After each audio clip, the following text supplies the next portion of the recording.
This tune, like you were saying, it does hit a little bit different, and that's because for one of I think it's one of the only songs in the soundtrack where we were having them sing just very earnestly and very straightforward about them just being beings with emotions. And this was our kind of take on the human who falls in love with the elf, right? And within the Lord of the Rings there is that tale, right?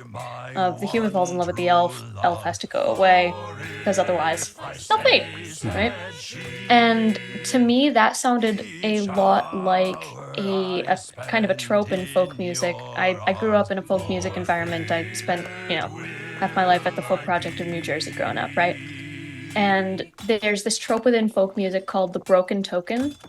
And it's a song where, there's our protagonist and their love interest, and the love interest usually is a sailor, has to go away, but they leave a broken token, whether that is half of a locket or half of a coin, so that when they finally return, you'll recognize them, and even if you don't recognize them, you can fit the coin together and say, "Okay, I know you. You are my love. I waited for you." In the case of, the elf and the human, or in this case, the elf and the dwarf, this elf is never going to come back, but they have this keepsake.